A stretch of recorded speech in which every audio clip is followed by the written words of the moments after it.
it's the round 10 preview. It's the Sir Doug Nicholls Indigenous round. I think that's his name, Sir Doug Nicholls Indigenous round. Once again, I'm here with the lovely Melly, who's also an Indigenous dog. She's an Australian Labradoodle. So there you go, Melly. It's your round as well today. Yeah. Anyway, as I said, we're going to do the round 10 preview. Unfortunately, or fortunately, however you want to look at it, I won't be doing it today. Coley will be doing it. So get ready to get bored with stats, as Coley is the stat man. But I'm just here to tell you a few quick things before we get started. First of all, the ladder. As you can tell, Renegades are sitting on top. A game clear. Sorry, not Renegades. Why did I say Renegades? Rangers. Oh, that's right, because no one remembers Rangers because no one ever hears from the guy who does the Rangers team. Sorry, we do hear from Fennick. I forgot. Anyway, Rangers are on top. A game clear of Renegades, followed by, I think there's 2-3 teams, it looks like. Myself, Jacob Shabronis, I think. I'm third. I can't say. I'm got the ladder in front of you, but anyway.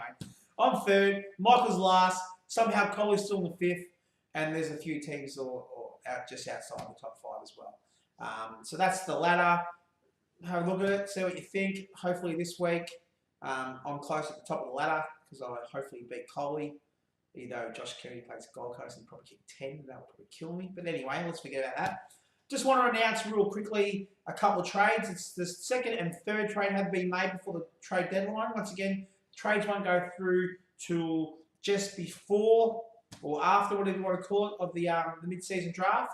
But anyway, the trades that have happened is Renegades have traded with On Rolling. Renegades will receive Steph Martin and Coley's first round pick, which currently is 6th, but that could change. And On Rolling will receive Tom Hawkins and Stiff's second round pick, which currently is pick 12. Now, just to let you know, that trade to be valid, Stiff must drop 2 players because you're said that you're going to have 2 picks, so you must drop 2 players. Coley must drop at least 1 player for that trade to happen.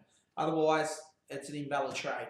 The other trade that has happened is Seek and Destroy with Maltese Falcons, 2 of the bottom of the ladder teams. Look at Millie, who's that? There we go. Bottom ladder teams. Maltese Falcons have traded Jack Stevens, surprisingly, and David Armitage. And Seek and Destroy have traded or swapped with Patrick Dangerfield and Josh Jenkins. Now, smart trade. It's pretty even. I mean, everyone gets what they want there. But more importantly, Fennick can retain Dangerfield next year, and Vossi can retain Stevens if they want next year. Which, all both teams aren't going to make the finals, so it could be okay. Good thing for them. Well, I think both teams make the finals anyway. So anyway, keep on trying to make the trades. Ken, I sent you a message. Have a go at it, mate. I know it seems useless, but do it. But yeah, that's a trade there. Now, as I said, I'm not going to be doing this week. Cole is going to be doing it. He's going to be bringing the stats. We were instead going to do a bit of a highlight show of the first 9 rounds. The highlights, the best of, but we couldn't really find any. So, Coley, take it away. What is it you can't face?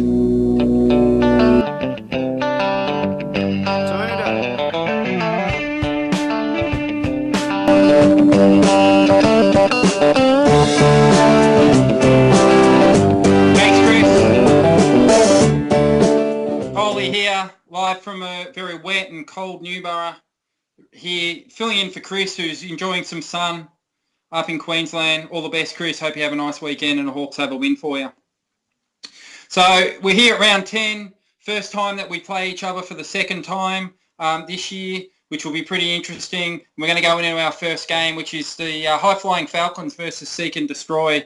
So if we have a look at the Falcons at the moment, Fennick's been on the social media and been pretty confident about his streak at the moment. So Fennick's gone, I've won 1 in a row, I've won 2 in a row, I'm on a streak. I'm not sure 1 in a row, 2 in a row is really a streak, Fennick. You want to see a streak? I'll show you a streak. Woo! Come on! We're streaking! Come on! Come on! We're running! Come on! Woo! Woo! We're streaking! We're streaking! Woo! Woo! Come on! So that's a streak, Fen. But let's have a look at your lineup this week, and it's really highlighted by the triple jacks. So if we have a look at Jack Watts, we look at Jack Gunston, and we look at Jack Stephen, Fennick's got the triple jacks, and he'll be looking for some great performances from those guys. I think Jack Gunston's probably the standout of those three players against Brisbane. We know Brisbane will have a crack up in the Gabba, but you just think at the end of the day that Jack Gunston's going to be set for maybe another half century. He was pretty good last week. Very quickly on Jack Stephen, we know this is an interesting game because when we get to Seek and Destroy, they've got Patrick Dangerfield, and these two utilities are swapping over. You're going left, I'm going left, you're going right, I'm going right.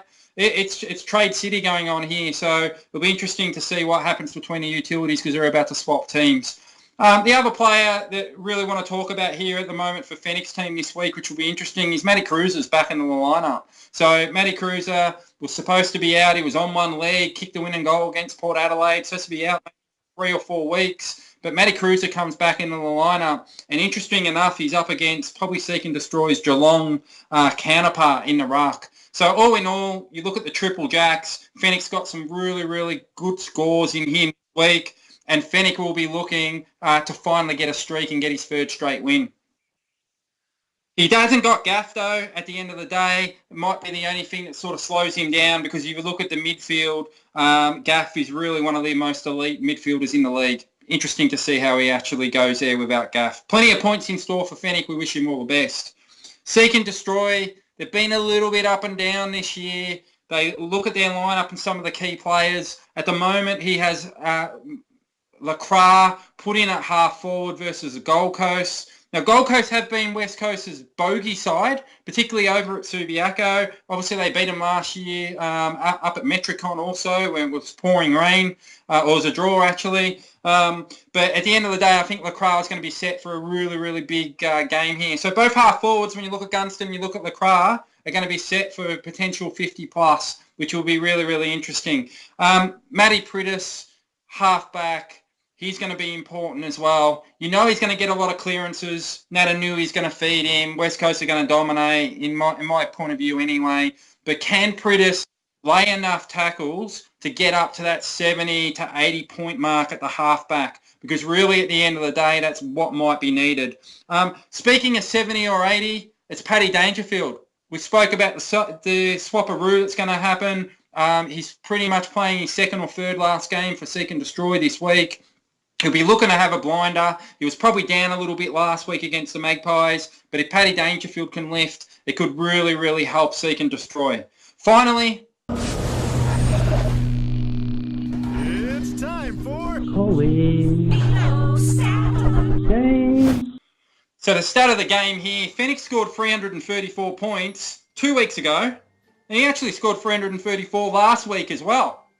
So 334 twice to Fennick. Seek and Destroy have only scored over 334 once all year. It was actually round 1 against Fennick where they actually piled on a massive 347 and took the competition by storm. So my money is on a Fennick win, and my money is on a hat-trick of 334s for Fennick. Don't worry about the fact that he's going to win 3 in a row. He's going 334 times 3. I don't think that's ever been done in this comp. That's a stat for the historians, but I don't think any team's ever won 334, 334, 334. Fennick to win this game by scoring 334 for me. The second game of this round is going to be an absolute epic. As we see the high-scoring Renegades against the instant offense, Jacobs Jabronis. Fantastic matchup. And a repeat, obviously, of the round 1 encounter. We were really only Jabronis bought their right hook. They knocked Renegades out. 334 to 258 victories. So that was a whopping 76 points there. So we're looking at the Renegades. They're going to be looking to bounce back from that. Tomahawk and Nick Riewoldt, they're both actually high-quality forwards. We know Tomahawk's in a trade with Steph Martin, so he's on a little bit of a victory lap there for Renegades. But St. Nick, how good's he been all year? So you look at that forward line, it looks dangerous. Both are going to get good conditions on Sunday afternoon. It looks a very, very dangerous forward line. But you talk about dangerous, and when you talk about the Renegades, you talk about arguably either the first or second best electrifying 1-2 punch in terms of midfielders in the whole comp. He has Aaron Hall back versus West Coast this week. We know he's a ball magnet. It doesn't really matter who he's going to play. We know West Coast are going to smash the Gold Coast Suns at the end of the day. But I don't think that's going to stop Hall from racking up 45 or 50 points. And if we look there at Hunter, what a superstar he's been. He has a bad game and gets 45 points. Versus the Magpies, Bulldogs coming off a loss. I'm pretty sure he's going to absolutely dominate. The other key inclusions here this week for the Renegades, Big Mummy. Big Mummy goes up against Jacobs in the ruck. So this is the second game we previewed, and this is the second time the two ruckmen are going to collide. So it'll be interesting how Big Mummy goes. He's been in great form. I think he was 45 or 46 points last week against the Rollers. If he can recapture that, it's going to go a long way for the Gades. And finally, Barlow's in. So Barlow's in. He was back in a waffle for a little while, and we'll see how Barlow goes. Stiff will be really, really keen because self-proclaimed, Stiff doesn't think he's got a lot of tacklers. He had Libba dominate a few weeks ago, but Libba was pretty disappointing last week, so Stiff needs Barlow back in business. We go over to Jabronis, and we have a look at Jabronis' forward line, and it's pretty powerful. It's the young guns. We compare it to Stiff's sort of old farts. Jabronis has Bruce and has Lynch. You look at their matchups, Bruce probably with a more favourable matchup at Etihad versus Fremantle. He should go okay. Lynch is an absolute superstar, capable of scoring against anyone. He's going to have to live up to that reputation versus West Coast on Sunday to really contribute in this one. But still a very dangerous forward line because they can kick goals, and that's what it's all about at the end of the day. You have a look at utility, and arguably one of the best utilities in the game in terms of Parker Lewis can't lose. He's been fantastic this year, coming off the leg injury of last year that curtailed his season. And he is one of the reasons why Jabronis is a high-powered left-right combination who is really, really capable of some high scores. Look for Luke Parker to have a massive game. Like we said earlier, Jacobs, he's going to have to do something against Mummy. Well, that could be a double-edged sword for Jabronis because not only is Jacobs in danger of maybe only getting 25 or 27 points, but if he gives away 20 or 25 point lead to Mummy, that could hurt when all's said and done. And the last player we'll talk about really for Jabronis, a halfback. What a sensational year Lachie Neale's had. What a sensational year. You look at Pritis, you look at Hall of Fame, Scotty Thompson. Lachie Neale's right up there as some of the best halfbacks in the league. He's had a brilliant year. To me, I think he clangers a few, but who cares? At the end of the day, we don't score on clangers in this comp, and Lachie Neale's been absolutely brilliant for Jabronis. So finally, It's time for So the stat of the game here is Jacobs Jabronis have scored over 330 4 times this year. 4 times. So out of 9 games, 4 times over 330. So my math says that they're doing the wax on, the wax off Jabronis. So they're due for a score over 330. And despite the high octane offense that Renegades actually have, I'm not sure they can consistently get over 330. And for that reason, the stat of the game points towards Jabronis getting 330 for the 5th time this year. That's a fantastic effort by Jabronis there. 5th time, and I'm going to pick Jabronis to score over 330 and take the 4 points in what should be an absolute humdinger of a contest here. Moving on to the next game, 2 teams who have had opposite seasons at the moment after the first 9 rounds. As top of the table, Rangers meet 8th place, No Dumplings. When these two sides met in actually round 1, it was a very, very low-scoring encounter, a 36-point victory to Rangers, only scoring 273, so they're probably lucky to be undefeated for so long this year. They defeated No Dumplings by 36 points, who only somehow salvaged 237. Not a great start for Dash back in round 1. So Dash will be looking to bounce back. He faces a Rangers lineup coming off 2 straight losses. So a little bit of a question mark in regards to that. Let's have a look at some of the standouts, and it really starts on the forward line, I believe, for Rangers. Jesse Hogan's had a great year, been very consistent, relying on those 3 or 4 goals to really set the Rangers up nicely. We also have Tex Walker. Walker looking to actually bounce back into form. I think he's going to have a good game. I think Adelaide are going to play well. They're going to set themselves for GWS, and it'll be interesting to see how the big Texan actually fires up in that game on Saturday night. You talk about midfielders, and we talked about the dynamic duo in the Renegades. The Rangers midfield is absolutely all class. You've got Matty Boyd, who's going to have those old legs rested, coming off the 1-week suspension. He's just a ball magnet. He's playing Magpies, MCG, Sunday afternoon. I'll pencil him in for 50 to 55 footy wide midfield points. Sam Mitchell in the follower position, coming off his worst footy wide game, probably of his career. He's going to bounce back. He's going to absolutely dominate the Lions. At the end of the day, those two are going to combine for 100, and that's really going to set the Rangers up looking for their 8th victory of the season. You look at the depth for the Rangers. They've got Shields, they've got Zorko named at the moment. They've got guys like Toby Green, Nathan Jones on the bench. So at the end of the day, the Rangers look like they've got a heap of points in them. Last couple of weeks, been a little bit down, couple of losses. They'll look to bounce back. I can see 330 to 340 for the Rangers quite easily.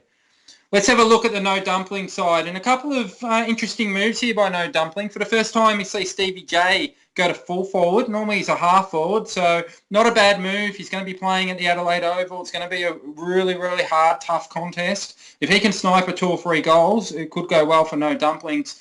And a big move here with utility at the moment. Obviously only Thursday night. We'll see how the side comes out. But utility at the moment there of actually Heath Shaw. We know he had arguably the highest midfield score ever in footy-wide history last year. So an interesting move to move him to utility. But we also know that he does take a lot of marks, a lot of just chip over the tops. So if he can fire, this could be the season-defining moment for Dash. Let's hope so for him anyway.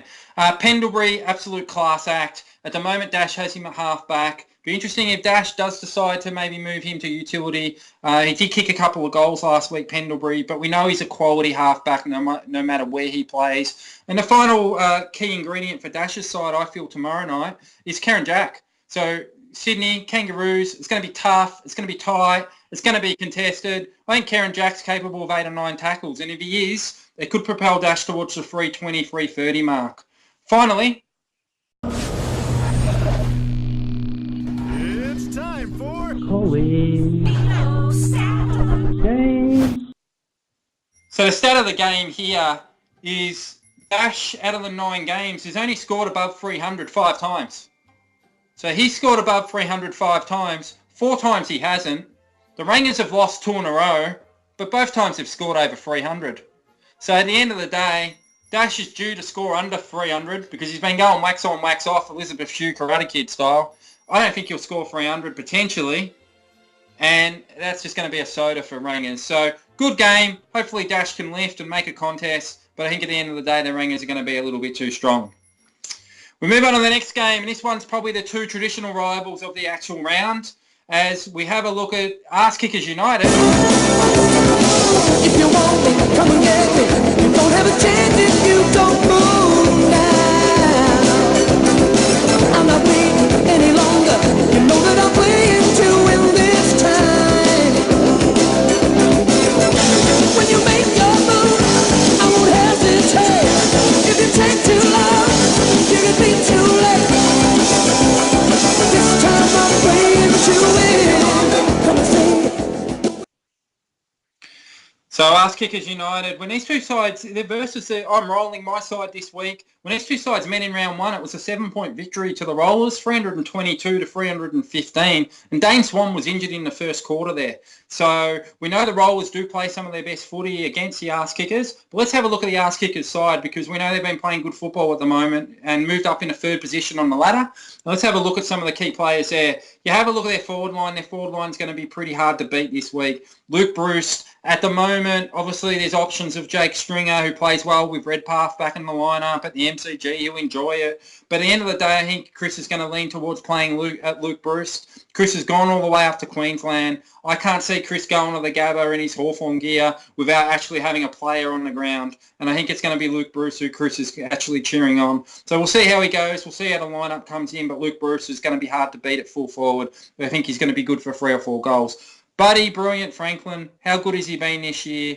Not sure why Chris drafted him. Obviously, he's not heartbroken that he left the Hawks, because he's just lapping him up at the moment with the Sydney Swans champion.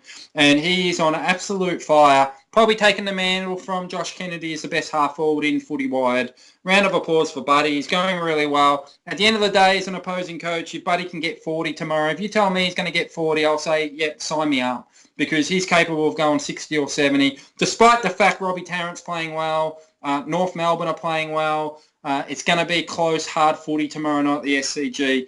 you got to be a bit scared of Buddy, even though it is up at the SCG. Look at his midfield. Chris has got some options here in terms of utility. He may decide to stick with Viney like he did last week, or he may go for Hannaberry, maybe even Zaharakis at a little bit of a guess there. But if you look at the midfielders that's selected at the moment, Hannaberry and Zaharakis, they're both ball magnets, but they both kick the footy. Maybe Zaharakis a little bit more than Hannaberry, but they're both absolute A-graders, and they're capable of 45, maybe even 50 each. Zaharakis, he was tagged out of it by Ben Jacobs a couple of weeks ago for the Kangaroos, but I can't see him getting tagged in the Dreamtime game. I don't think Richmond are going to worry about that. So at the end of the day, I think Chris, he's really, really got some high scores there. And we haven't even talked about Scotty Hall of Fame Thompson. Interesting if Chris plays him this week. If he does, it'll be interesting. If he doesn't, it'll be interesting. We'll see what happens. I know Chris has got points in him this week. His opponents are the Rollers, my side. Last week, only scored 279 points. I'm blaming Steph Martin. And in honour of Steph Martin, I've designed a bit of a song for him. Steph Martin, you've lost that point scoring feeling. All that point scoring feeling. Steph Martin, you've lost that point scoring feeling. Now you're gone, gone, gone. I've traded you away. Dun-dun, dun-dun, dun-dun. Traded you away. Yes, it's the end of Steph Martin, boys and girls. He's off to the Renegades. Let's hope he can recapture some of his Falcons form for last year, because he's been absolutely terrible for the Rollers this year. And he won't get a game no more for the Rollers. I know that technically he's still part of the Rollers side until the mid-season draft or the week after, but he will not get a game. I hereby declare that Steph Martin's played his last game, no matter what the consequences, because he's been pathetic.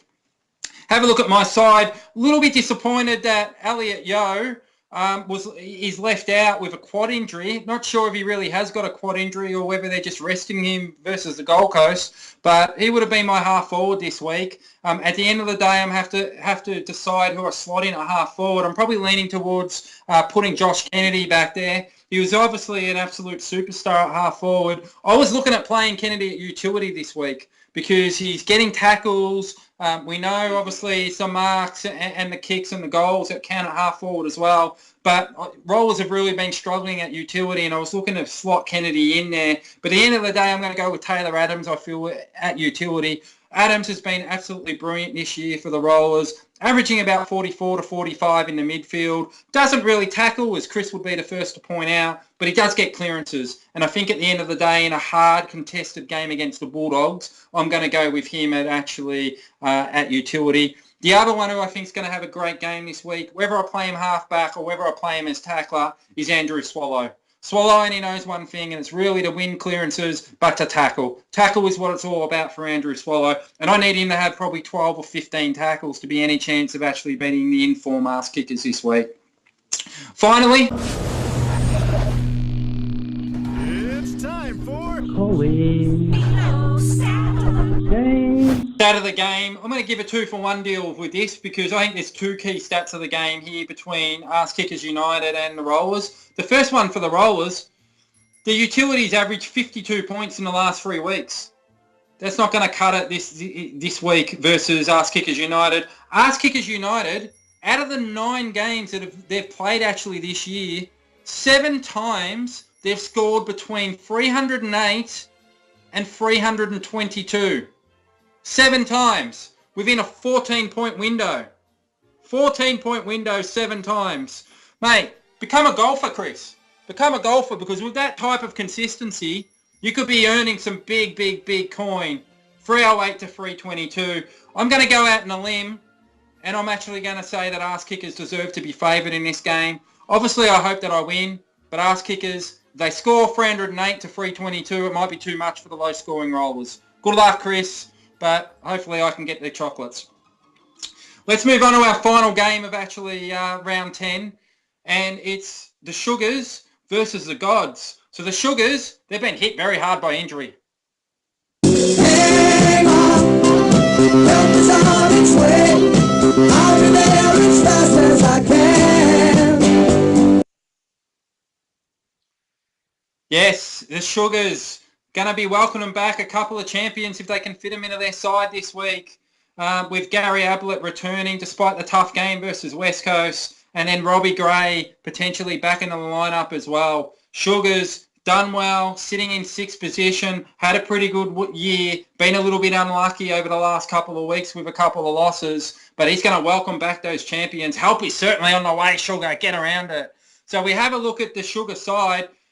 Jeremy Cameron up forward with Jared Waite, the two J's up there. They've both got hard matchups. Jared Waite in particular versus the Sydney Swans on a Friday night, tomorrow night. I know Ted Richards is out, which will be interesting. Who does Grundy go to? Then who's the backup plan after that? Is it Jared Waite? Is it Petrie?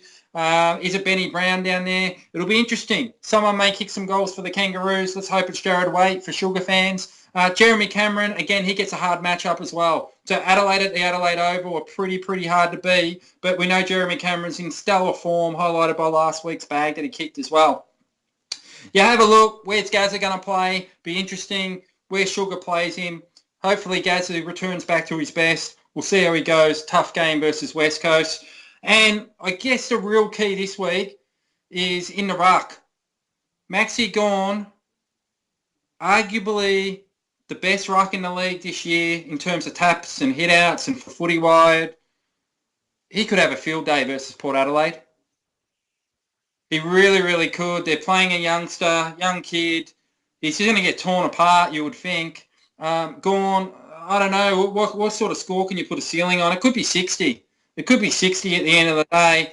And that may hurt Mick, whether Mick decides to play Tippett or Mick decides to go a little bit more traditional with Goldstein. He could be giving away a head start in the ruck at the end of the day. Finally, I guess for Sugars, it'd be crazy not to actually mention the great season of Adam Treloar. He's been absolutely brilliant for the Magpies. Magpies are up and about. It'll be a big game against the Bulldogs. Interesting to see how Treloar goes at half-back. Sugars, they certainly have had a good season. They're playing some real good footy-wide footy. Be interesting to see how they can go now. They've got their stars back. The help is back. Can they produce the 320 or 330? It'll be interesting to see. We go over to their opponents. At the moment, sitting on the bottom of the ladder. Obviously not happy about that at all. Yeah, some people would say how, because they've been reasonably consistent. We'll get to the stat of the night a little bit later on. They haven't been actually too bad, particularly when they win. But the gods will be looking for Goldstein to step up this week. We look at last week, he was absolutely brilliant. He raised the bat with a century. It'll be interesting. Does Mick try to actually say, right, I need to nullify the impact of Gawn, and I need to put Goldstein in a ruck? Or is Mick going to go really and say, well, mate, how do I take someone away from utility who scored over 110 last week? That's the dilemma that we all have as coaches, and it'll be interesting to see which string Mick pulls in regards to that. You have a look at Mick's midfield. Looks pretty strong. Cognilio and Sidebottom. Sidebottom started like a house on fire last week, maybe died off a little bit at the end. Cognilio is an absolute superstar as well. So the midfield battle could be where this game's actually won, because Mick does look pretty strong there. Our halfback's going to be interesting as well. Shuey at halfback. Geez, just putting it out there, I'd be tempted putting Shuey in at utility this week. Obviously, you got Goldstein to consider in that position. Whether or not you want to take on Max Gawn head-to-head, Shuey, you would think, is going to absolutely dominate Gold Coast. And Shuey seems to me to kick more goals at Subiaco than he does on the road. So if Shuey pinged 2 or 3 goals, I could see him getting up towards 80 or 90 in utility. It just actually depends on whether Mick wants to take Goldstein out after he scored 110 last week. Finally, It's time for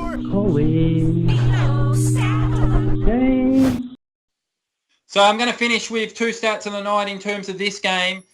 Sugars, 2 of the last 3 weeks, despite when you look on paper, they look a high-powered offence. 2 of the last 3 weeks have scored under 285 points.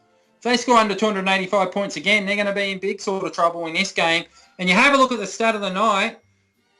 The gods of Olympus have only won 2 games, much to the dismay of their future Hall of Fame premiership coach. But they average 354 points in those 2 wins. 354 points in those 2 wins. They've actually also managed to draw where they scored 321. So we know if the gods are going to win, or they're going to draw, they're going to score high. And for that reason, I think the Gods can actually get the win this week in what should be a real barn burner. This will be a good game. There's a couple of high-scoring games in theory, and this one should be one of them as well. All right, that brings us to the end of all 5 games. Again, everybody's playing each other for the second time. We all met each other in round 1, so there'll be a bit of a revenge factor going on. Some teams may actually send the others to a second straight loss. I wish good luck to every single team. Hope you've enjoyed the previous show. Chris will be back next week. Until then, good luck.